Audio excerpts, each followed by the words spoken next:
So hello everyone and welcome to my channel. Hopefully आप लोगों का राउंड वन बहुत अच्छे से कंप्लीट हो गया होगा। आप लोगों ने सारी प्रोसेस कंप्लीट कर ली होगी और जैसा कि मैंने आप लोगों को बताया था, आप लोगों ने अपनी अपनी सीट भी सिक्योर कर ली होगी। और जिन लोगों को राउंड वन में सीट्स नहीं मिली है वो दोबारा राउंड टू में ट्राई करने वाले हैं। प्लस जो दूसरे स्टेट में लोग ट्राई कर रहे थे, जिन्होंने राउंड वन में रजिस्ट्रेशन ही नहीं किए थे, तो उनको लिए भी ये एक अपॉर्चुनिटी है। राउंड टू में काफ़ी ज़्यादा सीट्स वेकेंट हैं, तो इस वीडियो में हम उस सीट वैकेंसी के बारे में, सीट मैट्रिक्स के बारे में आप लोगों के लिए पूरा डिस्कस करेंगे। ठीक है, तो स्टार्ट करते हैं वीडियो को। सबसे पहले मैं आप लोगों को बता दूं कि 3 इंपॉर्टेंट टॉपिक्स इस वीडियो में डिस्कस करने वाला हूं, तो आप लोगों को लास्ट तक इस वीडियो में बने रहना है, जो आप लोगों के लिए बहुत ज़्यादा हेल्पफुल इंफॉर्मेशन होने वाली है। ठीक है, देखिए सबसे पहली चीज़ है कि आप लोगों का जो शेड्यूल है राउंड 2 का वो रिलीज़ हो गया है।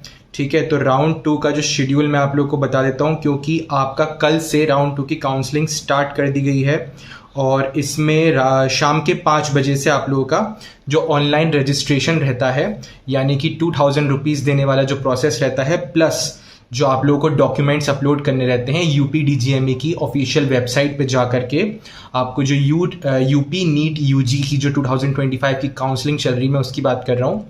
ठीक है, तो देखिए सबसे पहले मैं आपको शेड्यूल बता देता हूँ राउंड 2 का। इसमें date of online registration and uploading of documents 10th सितंबर 5 PM से लेकर के 15th सितंबर 11 AM तक आपका ये 5 दिन चलने वाला है पूरा रजिस्ट्रेशन का प्रोसेस राउंड 2 का। ठीक है, फिर उसके बाद इसी में आपका आ जाएगा depositing registration and security money, यानी कि आपका जो 2 लाख रुपीज़ का सिक्योरिटी मनी रहता है जो आप लोगों को देना रहेगा, वो भी इसी टाइम पीरियड में है, 10 सितंबर से लेकर के 15 सितंबर तक 11 AM से लेकर के 2 PM तक। ठीक है, और फिर उसके बाद मतलब 15 सितंबर के 2 PM तक। फिर उसके बाद date of merit list declaration, तो आपका मेरिट लिस्ट ये लोग जो डिक्लेयर करेंगे वो 15 सितंबर को कर देंगे। फिर उसके बाद date of online choice filling, यानी कि आप लोग को जो कॉलेज अपने डिसाइड करके आप जो रखेंगे वो आपको ऑनलाइन चॉइस फिल करनी पड़ेगी, उनको चॉइस को लॉक करना पड़ेगा। तो देखिए राउंड 1 में यदि आप रजिस्टर किए थे तो राउंड 1 में जो भी आप लोगों ने चॉइस डाली थी, आपको कॉलेज मिला नहीं मिला अब उस बात से डिपेंड नहीं करता। आपको राउंड 2 में जो लोग अपने कॉलेज से सेटिस्फाई नहीं है उन लोगों के लिए अपग्रेड करने का बहुत अच्छा मौका है, क्योंकि राउंड 1 में जिन जिन लोगों को कॉलेजेस मिले हैं वो अपने कॉलेज गए, उन्होंने कॉलेजेस की कंडीशन देखी और उनको इस बात का रियलाइजेशन हुआ कि ये कॉलेजेस लेने लायक नहीं हैं। बहुत अच्छा खासा रियलाइजेशन हुआ वो कॉलेज में विजिट करने के बाद। घर बैठे बैठे इतना अच्छे से समझ में नहीं आता, मैं आप लोगों को पहले भी बोलता था। इस बार जितनी सीट्स वैकेंसी क्रिएट हुई हैं वो रिकॉर्ड ब्रेकिंग है, पहला ऐसे कभी भी नहीं हुआ था। सारे मेडिकल कॉलेजेस में काफ़ी ज़्यादा सीट्स वैकेंट हैं। ठीक है, लेटेस्ट अपडेट्स के हिसाब से मैं आपको पूरी सीट वैकेंसी बताऊंगा। हर 30 private non minority medical college की मैं सीट वैकेंसी बताऊंगा। वीडियो के लास्ट तक आप लोगों को बने रहना है। ठीक है, आप लोगों के लिए बहुत इंपॉर्टेंट वीडियो है। ठीक है, और इसमें देखिए तो ऑनलाइन चॉइस फिलिंग आपकी 15 सितंबर 5 PM से लेकर के 18 सितंबर 5 PM तक आपकी ये 3 दिन की चॉइस फिलिंग चलेगी। इसी में ही आपको चॉइस को लॉक भी करना है जब आपका फाइनल डिसीजन हो जाए कि यही मेरे चॉइस फिलिंग होने वाले हैं, सीक्वेंस के हिसाब से आपको रखना पड़ेगा, तो आपको लॉक करना पड़ेगा। उसके बाद आप लॉक कर देंगे। फिर date of allotment result declaration आपका 19 सितंबर को आ जाएगा। आपको पता चल जाएगा आपको कोई कॉलेज मिला है या नहीं मिला है, तो आपको अलॉटमेंट लेटर जो है आपके पास आ जाएगा डाउनलोड करने का। ये लोग बोल रहे हैं कि 20 सितंबर यानी कि उसके नेक्स्ट डे से लेकर के 26 सितंबर तक आपका अलॉटमेंट लेटर को डाउनलोड करने के बाद जो अलॉटमेंट लेटर के लेकर के आपको जो नोडल सेंटर जाना पड़ेगा और जो बाकी डॉक्यूमेंट्स आपको नोडल सेंटर लेकर के जाने होते हैं, वो पूरी एडमिशन की प्रोसेस आपकी 20 सितंबर से लेकर के 26 सितंबर तक चलेगी। 7 दिन का आपको अच्छा खासा समय दे दिया गया है। तो ऐसे करके आपका राउंड 2 जो है वो कंप्लीट हो जाएगा। कल स्टार्ट हुआ था, 26 को फिनिश हो जाएगा ये। ठीक है, सारे राउंड्स थोड़े थोड़े लेट हो गए हैं, इसी वजह से क्लासेस भी मैक्सिमम कॉलेजेस में अक्टूबर में स्टार्ट हो जाएंगी। प्लस जो हिंद सीतापुर है और हिंद बाराबंकी है, यहाँ पे राउंड 1 के बाद ही क्लासेस स्टार्ट कर दी जाती हैं। तो क्लासेस का शेड्यूल आ गया है। फाउंडेशन कोर्स ये लोग बता चुके हैं कि 15 सितंबर से स्टार्ट करें, यानी कि ये वाला मंडे, आपके मंडे से ये क्लासेस स्टार्ट हो जाएंगी। और हिंद बाराबंकी में ऑलरेडी ये बोल दिया गया है कि 22 सितंबर जो रहेगा उसमें वाइट कोट सेरेमनी भी रहेगी, उसमें सारे पेरेंट्स को इनवाइट किया जाएगा और सभी लोग आएंगे, उसमें चीफ गेस्ट वगैरह जो भी चेयरपर्सन रहेंगे सब उसमें इनवाइटेड रहेंगे। ठीक है, तो बेसिक आपके लिए मैंने आपको शेड्यूल पूरा बता दिया राउंड 2 का, जो यूपी नीट यूजी की काउंसलिंग चल रही है। ठीक, इसमें आपको जो है कुछ भी क्वेरीज या डाउट्स आती हैं तो मेरी टेलीग्राम की लिंक आपको वीडियो के डिस्क्रिप्शन में मिल जाएगी। ठीक है, टेलीग्राम की लिंक पे आप क्लिक करके मेरे से टेलीग्राम पे आकर के अपने डाउट्स क्लियर कर सकते हैं। जो भी बच्चे राउंड 1 से लेकर के राउंड 2 में अपग्रेड करना चाहते हैं वो ज़्यादा हेजिटेट ना करें। अगर आप अपने कॉलेज से सेटिस्फाई नहीं हैं तो आप अपने कॉलेज को अपग्रेड के लिए डाल सकते हैं, बिकॉज अपग्रेडेशन में कोई भी नुकसान नहीं है, कोई एक्स्ट्रा चार्ज नहीं है। बस एक चीज़ ध्यान रखना, जो कॉलेज आप लोगों को ऑलरेडी मिला है उसकी आप ट्यूशन फीस अगर दे चुके हैं तो आप सीट सिक्योर ऑलरेडी कर चुके हैं, तो उसको दोबारा से चॉइस फिलिंग में राउंड 2 के लिए डालने की ज़रूरत नहीं है। ऐसा मत सोचना कि ये कॉलेज हाथ से चला जाएगा, ये नहीं जाएगा, ये आपके हाथ में ही है। और आपको जो नए कॉलेज चाहिए जो आपके बजट में आते हैं, सिर्फ उन्हीं कॉलेजेस को अच्छे से सीक्वेंस में डालना। जो गलती आपने राउंड 1 में की थी वो राउंड 2 में रिपीट मत करना। ठीक है, तो जैसे काफ़ी सारे बच्चे, जिन लोगों को सरस्वती उन्नाव मिला है, जिन लोगों को नारायणा कानपुर मिला है और डॉक्टर KNS मेयो बाराबंकी मिला है, वो मैक्सिमम बच्चों को थोड़ी बहुत जो चॉइस फिलिंग उन्होंने की थी, जो लिस्ट बनाई थी राउंड 1 में, वो अपनी कुछ सिली मिस्टेक्स की वजह से मिला है। ठीक है, वो अपनी प्रेफरेंस लिस्ट में उसको जिस हिसाब से डालना चाहते थे वो बहुत गलत तरीके से उन्होंने डाल दिया और उनको मिल गया, जबकि उस मार्क्स पे उनको और बेटर कॉलेज मिल सकते थे जो उनके बजट में आते हैं। तो ऐसी सिली मिस्टेक्स नहीं करनी है आपको। ठीक है, बाकी मैं आप लोगों को अब सीट का मैट्रिक्स पूरा बता देता हूँ, जो जो पूरा मेरे पास अभी तक अपडेट्स आई हैं। ठीक है, फाइनल अपडेट्स हैं।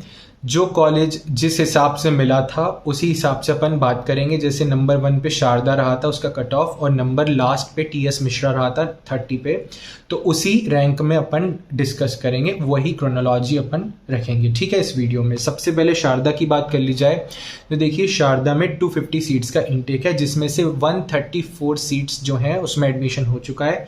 इसका मतलब कि वैकेंसी कितनी है, 116, 116 सीट्स खाली हैं अभी भी शारदा में।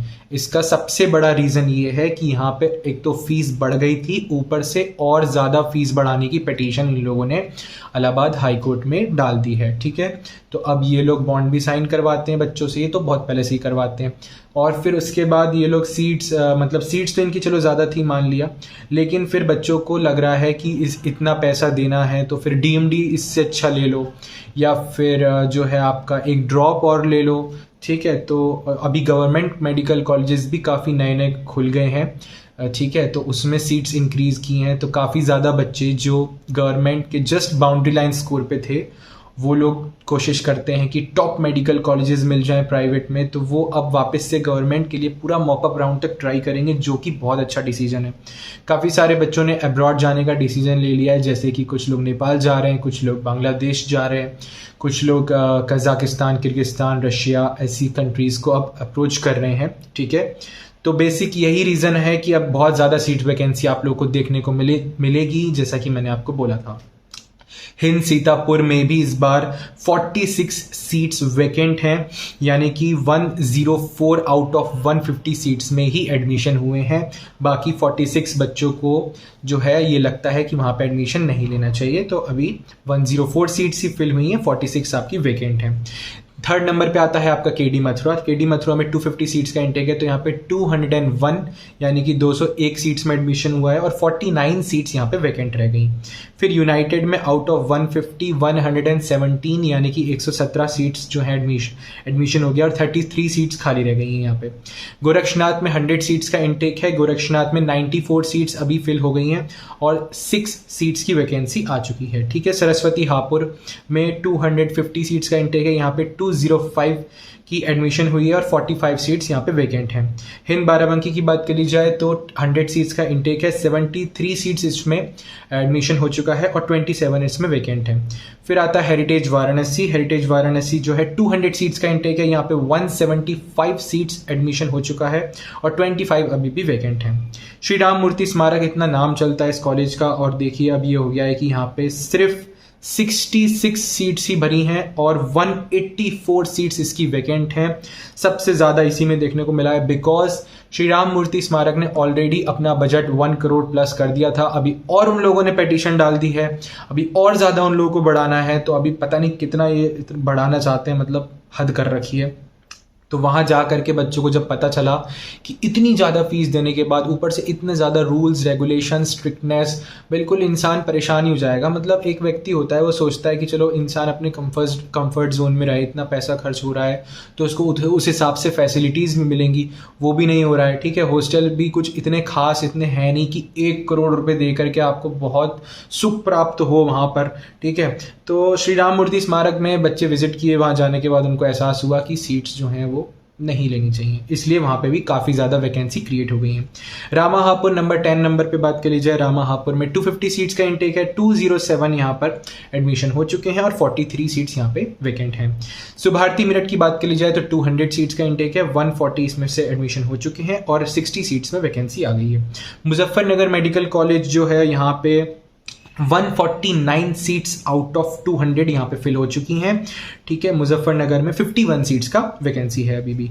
रामा कानपुर की बात कर ली जाए तो रामा कानपुर 150 सीट्स का इंटेक है, 114 यहाँ पर सीट्स एडमिशन हो चुका है और 36 सीट्स खाली रह गई हैं। जीएस हापुड़ की बात कर ली जाए तो 250 सीट्स का इंटेक है, 173 में एडमिशन हो गया है और 77 सीट्स यहाँ पे वैकेंट हैं। नारायणा कानपुर में 150 सीट्स का एडमिशन का इंटेक है, जहाँ पे 126 में एडमिशन हो गया है और 24 सीट्स अभी भी वैकेंट हैं। एसकेएस मथुरा में 150 सीट्स का इंटेक है, 123 एडमिशन हो चुके हैं, 27 सीट्स का सीट्स वैकेंसी आ गई है। प्रसाद लखनऊ की बात करें तो प्रसाद लखनऊ में भी 150 सीट्स का इंटेक है, 114 यहाँ पे बच्चे एडमिशन ले चुके हैं, 36 सीट्स अभी भी वैकेंट है। कृष्णा मोहन मथुरा में 150 सीट्स का इंटेक है, 106 यहाँ पे एडमिशन ले लिए हैं और 44 सीट्स यहाँ पे वैकेंट है। मायो बाराबंकी यानी कि डॉक्टर KNS यहाँ पे जो है 250 सीट्स का इंटेक है, 196 यहाँ पर एडमिशन ले लिया और 54 अभी भी वैकेंट हैं। निम्स नोएडा की बात कर ली जाए तो निम्स नोएडा में देखिए बहुत ज़्यादा फीस बढ़ा दी थी इन लोगों ने, कुछ खास अच्छा कॉलेज भी नहीं है, तो यहाँ पे 150 सीट्स का इंटेक है जिसमें से 79 बच्चों ने एडमिशन ले लिया और 71 अभी भी सीट्स वैकेंट रह गई हैं। वेंकटेश्वरा इंस्टीट्यूट जो है यहाँ पे 250 सीट्स का इंटेक है, 212 यानी कि 212 सीट्स यहाँ पे भर चुकी हैं और 38 सीट्स यहाँ पे वैकेंट हैं। सरस्वती उन्नाव में 150 सीट्स का इंटेक है, 113 सीट्स यहाँ पे भर गई हैं और 37 वैकेंट हैं। उसके बाद आता है अजय संगाल में भी 113 सीट यहाँ पे भर गई हैं और 37 यहाँ पे वैकेंट हैं। उसके बाद रोहिलखंड की बात कर ली जाए तो 250 सीट्स का इंटेक है, 136 यहाँ पर सीट्स फिल हो गई हैं और 114 यहाँ पर सीट्स वैकेंट हैं। सिद्धि विनायक संभाल की बात कर ली जाए तो 50 सीट्स का इंटेक है बस, जिसमें से 37 यहाँ पे एडमिशन ले चुके हैं बच्चे और 13 मतलब कि 13 यहाँ पर सीट्स वैकेंट हैं। वरुण अर्जुन की बात कर ली जाए तो वरुण अर्जुन में 250 सीट्स का इंटेक है, 189 यहाँ पे एडमिशन हो चुके हैं और 61 वैकेंट हैं। KMC महाराजगंज में 108 बच्चे यानी कि 108 आउट ऑफ 150 सीट्स जो इंटेक है, तो यहाँ पे सीट्स वैकेंसी आई है 42 स्टूडेंट्स की। BS कुशवाहा कानपुर यहाँ पे 122 सीट्स आउट ऑफ 150 फिल हो गई हैं, तो यहाँ पे सीट्स वैकेंसी है 28। और फिर राजश्री बरेली राजश्री मेडिकल कॉलेज जो है वहाँ पे 250 सीट्स का इंटेक है। ठीक है, हिडन चार्जेस बहुत ज़्यादा, ओवरऑल फीस स्ट्रक्चर बहुत ज़्यादा लो कट ऑफ गया था और यहाँ पे देखिए 126 सीट्स फिल हुई हैं, 124 सीट्स की वैकेंसी है। TS मिश्रा मेडिकल कॉलेज में यहाँ पे 250 सीट्स का इंटेक है और इसमें से 124 फिल हुई है, 126 का यहाँ पर जो है वैकेंसी देखने को मिली है। तो ऐसे करके ये हमारे पास टोटल सीट मैट्रिक्स मैंने आपको पूरा प्रेजेंट कर दिया 30 non minority private medical colleges of Uttar Pradesh का, ठीक है। तो काफ़ी ज़्यादा सीट वैकेंसी क्रिएट हो गई है, more than 1000 seats are vacant, so you can definitely try if you are doing for fresh registrations, then there must be some chances for you to get the admission in private medical colleges of Uttar Pradesh. And if you are hoping for upgradation, then also there are chances to get your new medical college, ठीक है, जिसमें आपको satisfaction मिल जाए, ठीक। तो ये अपन ने पूरा सीट मैट्रिक्स बात कर ली, शेड्यूल मैंने आप लोगों को बता दिया। अब तीसरी सबसे बड़ी अपडेट जो आई है, जितने भी लोगों का एडमिशन हुआ है वो वाले मेडिकल कॉलेजेस में जो अटल बिहारी वाजपेयी मेडिकल यूनिवर्सिटी लखनऊ से एफिलिएटेड हैं, ठीक है। जितने भी अटल बिहारी वाजपेयी से एफिलिएटेड हैं उन लोगों के लिए सबसे बड़ी आज की लेटेस्ट इन्फॉर्मेशन आई है कि आप लोगों का जो प्रोफेशनल एग्जाम्स होते हैं, जो यूनिवर्सिटी के एग्जाम्स होते हैं, यानी कि फर्स्ट प्रॉफ्स, उसके शेड्यूल को रिलीज कर दिया गया है, ऑफिशियल रिलीज हो गया है, ठीक है। 2025 बैच आप लोगों का 2025-26 सेशन का जो अभी एग्जाम का शेड्यूल है वो आ गया है। तो देखिए, इसको नोट कर लीजिए आप बहुत अच्छे से। आपके नेक्स्ट ईयर अगस्त में एग्जाम होंगे, 4 अगस्त ट्यूसडे को 11 AM से 2 PM तक। टाइमिंग यही रहेगी सारे पेपर की, 6 पेपर होते हैं, मतलब 3 सब्जेक्ट हैं, सभी के पेपर 1 पेपर 2 होते हैं, ठीक है। तो 4 अगस्त को आपका एनाटमी 1 होगा, फिर नेक्स्ट डे 5 अगस्त यानी कि वेंसडे को आपका एनाटमी पेपर 2 होगा, ठीक है। फिर उसके बाद एक दिन का गैप दिया गया है, फिर 7 अगस्त को आपका फिजियोलॉजी 1 होगा और फिर नेक्स्ट डे 8 अगस्त को आपका फिजियोलॉजी 2 होगा। फिर एक दिन का गैप दिया गया है, फिर आपका 10 अगस्त को आपका बायोकेमिस्ट्री पेपर 1 होगा और 11 अगस्त को आपका बायोकेमिस्ट्री पेपर 2 होगा। तो आप लोगों का ये एग्जामिनेशन स्कीम जो है ये आप लोगों को मैंने बता दिया, और थ्योरी एग्जाम जो है वो आपके इस प्रकार खत्म हो जाएंगे and with in 15 days theory exam के आपके जो कॉलेजेस हैं वो प्रैक्टिकल्स भी आपके करवा देंगे, ठीक है। तो 4 तारीख से लेकर के 11 तारीख तक में आपके थ्योरी पेपर्स खत्म हो जाएंगे। उसके बाद 15 दिन के अंदर अंदर आप लोगों के जो हैं ये भी हो जाएंगे कंप्लीट प्रैक्टिकल्स एग्जामिनेशन, ठीक है। तो ये आप लोगों का सर्कुलर जो है मैंने आपको डिस्कस कर लिया है, आप लोगों की सीट्स वैकेंसी मैंने बता दी है, रैंक वाइज सारी चीज़ें डिस्कस हो गई इस वीडियो में। होपफुली आप लोगों को वीडियो इन्फॉर्मेटिव लगी होगी। For further queries you can ask me on Telegram, the Telegram link for my Telegram is given in the description, and thank you so much for watching my video. Goodbye.